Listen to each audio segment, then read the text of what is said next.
Eyes closed on the high down, tiptoe. My mind will be gone before I know. Hold tight to a life I can't control, till gravity calls me home. Here I go again, I'm falling in. Oh, What's up guys? Welcome sa ating YouTube video ngayon. At my name is Eugene, at kung bago lang kayo sa channel na to, huwag niyong kalimutan mag-subscribe at mag-follow sa ating Facebook page. At ito lang, gusto lang namin i-share sa inyo ang naging journey ng aming pagpapagawa ng second floor improvement or renovation dito sa dream house namin ng misis ko sa San Juan, Batangas. So maraming challenges kaming hinarap dito at maraming hirap din, at syempre hindi natin maalis yon sa pagpapagawa ng bahay. Although isa itong panibagong journey para sa aming mag-asawa, ay very excited kami na makita yung katapusan nito. Ito ay simpleng bahay na hindi pa man ganun katapos, malayo na rin ang narating at malayo na rin ang natapos. So masayang-masaya kami dahil sa aming na-achieve dito sa pagpapagawa ng aming bahay. Although ito ay masasabi kong simple lang, ito ay amin. So sana guys, ma-enjoy nyo at pakuha kayo ng info or tips para dito sa aming renovation project ng bahay namin dito sa San Juan, Batangas. Tapusin nyo yung end ng video para makita nyo yung kung saan na yung natapos namin dito sa bahay.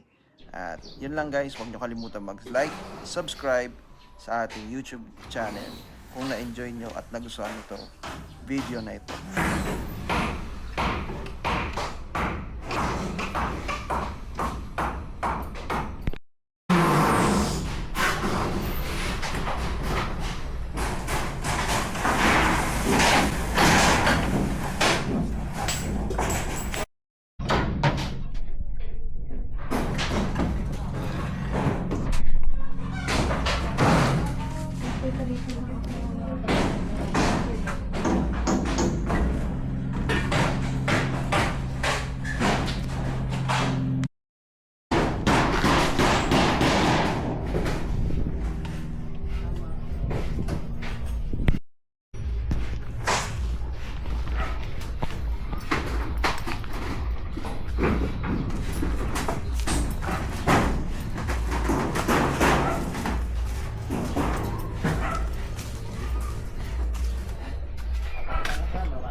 Naniniwala ka pala daw ito ay. Pero magaling ka nga si Manang?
Update sa pagpapagawa namin ng renovation ng second floor ng bahay namin dito sa Batangas. So, ito na. From the start na nakita nyo na walang bubong. Na walang kisame. May latag na yung ating steel deck. And meron na rin mga suporta na nailagay. So, mamaya papakita natin na itsura nyo sa taas. Overall, yan na. Halos lahat na nalagyan. Lahat pa na nalagyan na. Pati yung dito. Yan. So, ayan na siya. After yan na ma-finish na yan na kompleto na, bubuhusan na yan.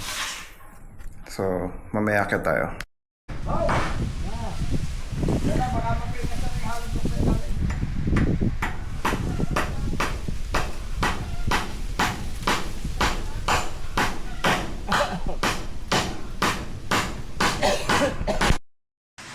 Uulan na naman. Ganito yung sitwasyon namin dahil hindi tapos yung bubong sa second floor. Ito yung ulan, mga patak. Hanggang yung talsik eh. Siyempre, pagka ganyan, dito ayan ang daming patak yan. Sa mga ulan. Baha na lang may sahig. Tapos ayun to. May malapit sa switch ng ilaw. Ayan. Nakatulo. Ito na, hindi pa siya sumaktibo. Hindi siya sumasaktibo. So kaya yan, meron ako nilagay na pansamantalang trapal para at least dito sa higa namin, pinatuloy namin ng mga kasama. Hindi diretso yung tubig. Pero ito yung mga isa sa mga challenges sa kahirap na na-experience namin mag-asawa habang nagpapagawa ng second floor ng bahay. Pistis muna, siyempre. Nakaraos din. Ayan, tulo ko ng tigil. So, mga isang oras na rin yung umuulan. Kaya bahan-bahan na ulit dito sa side. Yun lang. Okay, so ayan na po. Yan na yung ating second floor. Ready na siya para mabuhusan. Tomorrow, sana magtuloy-tuloy na para tayo ay pagpahinga-pahinga ng kaunti. Yan na, ready na. So ito yung magiging additional natin na terrace. At ito yung paikot na terrace. Yan. Okay.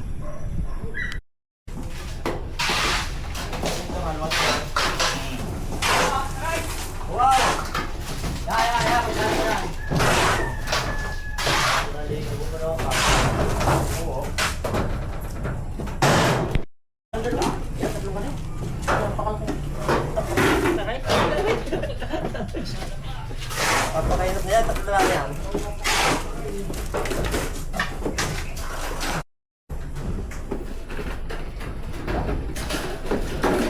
Ay! Meron yan. Lagyan ko dito yung tabi.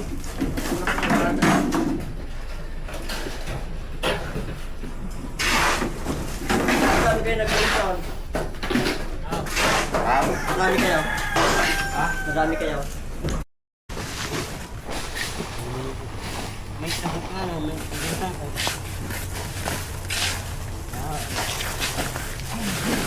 Ay, machine. Bakit?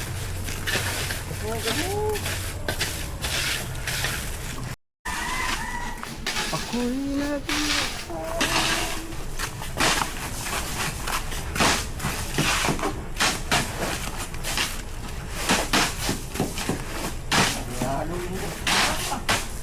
Ano nangyari?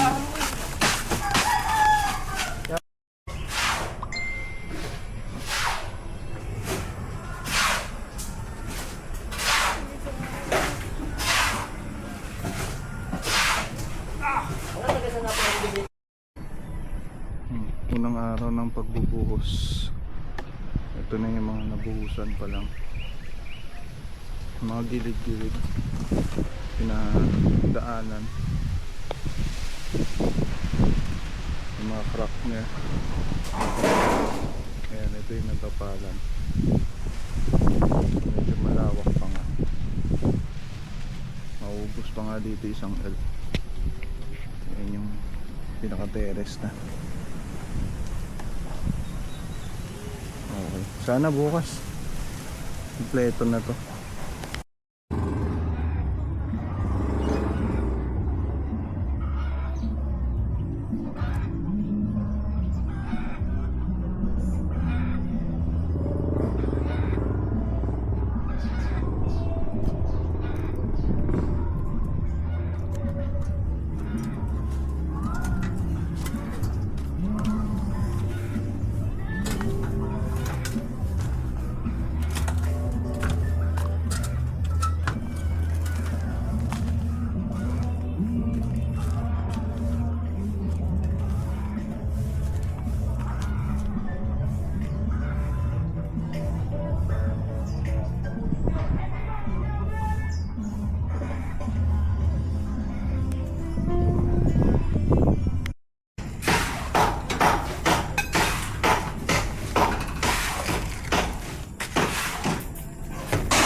Update sa pinapagawa nating bahay na second floor dito sa San Juan. Actually pangalawa araw na to ng paglalagay nila ng hollow blocks. Ito na. So ito na yung lahat ng mga pader na nailagay. Tapos next na pagbalik nila since New Year, stop muna sila ng New Year. Tomorrow hindi sila magtatrabaho. Balik na sila after ng next year na 2026. So ayan, dito yung magiging CR natin. Yan. Tapos siyempre pader hanggang dito yung wall ng CR. Tapos yan, ito yung magiging bintana ng master bedroom. So meron tayong malaking window dito. Yan, mataas yan, paba. Tapos ito yung magiging sliding door natin. Yan. So maganda yung kalalabasan nito. Excited na rin kami. Medyo malaki yung kwarto kasi hanggang dito yung magiging walling nya, papunta doon diretso. So yung master's bedroom, ito na yung pader nya. So malawak. From here, dito nakaharap yung bed. Tapos dyan na magkakaroon ng pader for partition sa future. Ayan, diba? Napakaganda na ng ng progress ngayon. So mas mabilis-bilis na. Ito pala yung veranda na ginawa. Okay.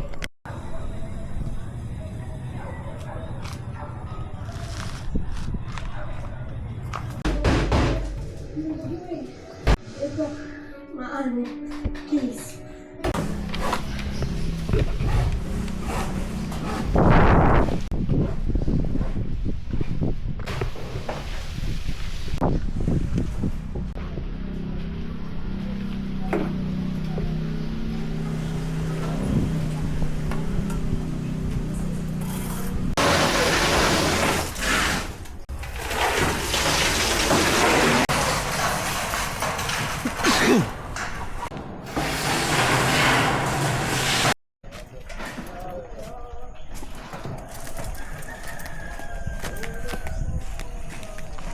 Okay, quick updates po ulit sa ating home construction dito sa San Juan. At ito na yung natapos natin sa papalitada ng second floor. So ipinauna na natin yung main bedroom, master's bedroom. Ito na yung naging overall progress niya as of now. So I'd say around 95% finish na. Yung mismong kwarto sa pagpalitada, susunod na lang yung flooring. And then afterwards, unahin pala to, yung hamba and ng CR and then ng division ng room. So nandyan na yung mga abang natin na mga junction boxes para sa mga saksakan natin electricals, sa switch ng ilaw, saksakan para sa TV, switch ng ilaw para sa terrace, and then another outlet here, one more dito. So ayun na yung ano natin, malapit na. After na malagyan nito ng finishing yung ng semento, itong flooring natin, lalagyan na natin to ng vinyl flooring. So as of now, binili lang muna namin ay vinyl flooring kasi medyo malaking kailangan na budget natin pagpapatiles natin, and also yung mga bago ngayon yung WPC and SPC, mahal yun. So para makatipid-tipid tayo dahil konti lang budget natin, vinyl flooring muna tayo na self-adhesive, kaya papapinish natin yung flooring para didikit na lang natin yung flooring, and then afterwards pag may budget na ulit, tutuloy natin, lalagyan na natin ng pintura to. Yon, syempre una dapat bintana tsaka yung pinto. Hindi ka pwede magkwarto na walang pinto dahil syempre alam mo na, pasukan ng hangin pag umulan, basa. So dito hindi pa masyadong tapos, bali mga 30% tapos na dito kasi itong buong floor na to malinis na siya, and then doon nalagyan na, umpisahan na rin. Ito na lang yung mga hindi pa nalagyan, yung paikot overall hanggang pa dito. Yan, wala pa yan. So, yan na lang yung itutuloy nila. And then, yun, tapos na yung loob natin. Hopefully, may set up na rin yung ating electrical kasi nakaabang naman na meron na ditong ready na paglalagyan ng ating fuse box dito. So, yung main fuse box. So, palagay din tayo dito ng outlet. Siyempre, importante, maraming saksakan. Then, ito yung nakaabang na window type aircon natin. Kasi ito, sa future, magiging room to. Papalagyan na lang natin ng ng PVC wall na lang ang papalagay natin. Tapos, sa soundproofing na lang natin yun. Madali na lang yun. Anyway, yun yung progress natin, yung update sa latest forecast. Ano yung bagyo? Sa latest natapos dito sa pagpapagawa natin ng bahay. So, update natin ulit tayo sa susunod na next update natin.